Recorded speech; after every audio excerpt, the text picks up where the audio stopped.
Is it really worth it? He's in the building with the main man, Spencer Brown. How you doing, my brother? How you doing, mate? Nice to see you, Sean. Every time it's always... You're looking fit as a butcher's. I want to get on one of the shows. Yeah, well, you might be.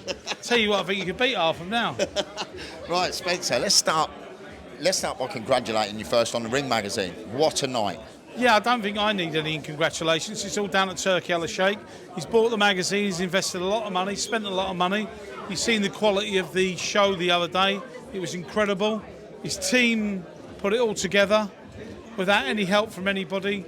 So I would say a massive hats off to him. Phenomenal. And you know, without him in the sport, we are absolutely up shit creek. Yeah, we lost. His boxing's back breathing again. Yeah, and he's made it fashionable, and he's made it. Everybody's interested in boxing. He's put the glamour back into it, hasn't he? Yeah, it's lovely. It's lovely to see. But let's get on to this glamorous, unbelievable event for the February 22nd, Spencer. Yeah, look, Ow! It's the best event in the world when it was all being put together. Obviously, we all wanted our own fighters on it, but the best of the best. I think that you know, the top of the card is incredible. That's what started it all off, and he's had a vision that he wanted the best card ever, and his vision has come true. I've been around boxing since I was 12 years old, Spencer. I've never seen a card like this ever. I don't think I have, and I've been around boxing probably the same, maybe 10. Yeah. But I've never seen anything like it.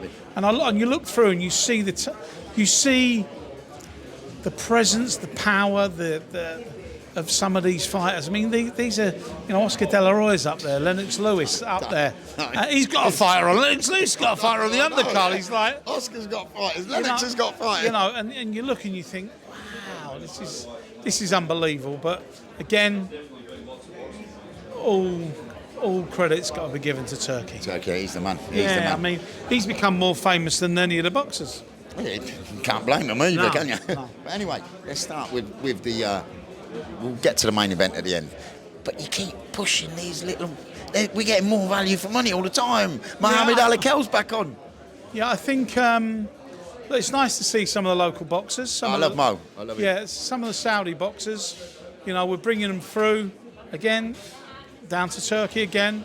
He's got a programme, and he funds it all himself. Yeah. He's got a programme where he wants to bring Saudi boxing back in. And they've got some tremendous talent there. And we've seen, and I've seen it firsthand, some of the talent, and I think you'll see a lot more. And Mo's got a good kid. He's up against a good kid here. He is, but Mo's a good kid. He's very, very good. Mo's a good kid. His trainer, Joe Gallagher, is one of the best trainers in the world. Top man. And I don't know how far Mo can go, but he's got a dream. So let's live it for him, and let's live it with him. And then we've got Zizo. Zizo, good fighter. It's an absolute star. And then there's a couple of others we wanted to get on, but we just didn't have the space. But Turkey wanted them to get on. Boatsy Smith. I hope Smith still wants it, because if he does, it's going to be an incredible fight. Cracker of a fight. I think Boatsy's one of the best fighters in the world. Yeah. I think he could dominate his division. I think a lot of people say to me, no, but I don't think you've seen the best of Joshua Boatsy in any way, shape or form. I'm right with you there. I think we've seen a couple of glimpses against Willie Hutchinson, but he hadn't been in for so long. He was still rusty. Look, I feel that that he's going to go all the way. And Willie's back out in a couple of weeks, so yeah, and Willie. Great fighter, Willie. I really love watching him fight. I love Willie. He's my guy. Willie's got a goal too. He's got a secret goal. Yeah. So let's go to Stevenson. Yeah, Joe Cordina. He turned. I don't know why he keeps ducking Joe. Not ducking him, but not fighting Joe. I know he had a hand injury, but then we tried to get the fight back with him. He just doesn't seem to want to know. With Joe Cordina. Styles make fights, and Joe could be something in Joe that he could be a problem for him. Joe's a problem for anybody. Correct. Spencer. We just got to get him active now. We've got to get him fighting. Yeah, we've had numerous meetings with Joe. We've got to get him on the world stage again. Virgil Ortiz, another cracking fight. What a fight he's got in. Unbelievable. Just Madrimov's an unbelievable. I was involved with Madrimov being brought in. Yeah. With Eddie Earn and his manager. Could you please get him on the card? And we did. Thank God we did, because look what's happened. If anyone can, Spencer Brown can. Well, we'll see about that. I'm looking for a new job now. Need an assistant, I've got it. Right, we've gone through most of the card. Let's get up to Daniel Dubois, Joseph Parker. This is tickling me. He's my man, Joe Parker. He always has been my man. Can he beat Daniel Dubois? Yes, most definitely. There's always an upset on the Riyadh card, and this is the upset. And do you think Daniel's looking past Joseph?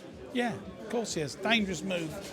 Very dangerous. Boxing's not the sport to do that. No, dangerous move. And Joe Parker, look at his curve over the last few fights. But we've got to say as well, about Daniel Dubois, maybe he's entitled to look past people because he's come and he's done what he said he's going to do.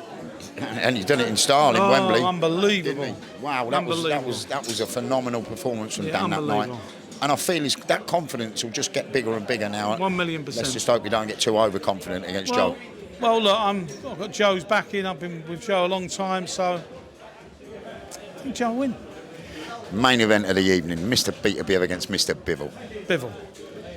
I think Bivol won the first one, Spencer. After watching it back. 2 rounds. I had 7-5. 2 rounds then? Yeah, I had exactly the same. So I think Dimitri Bivol will come. He's a very hard man to beat, though.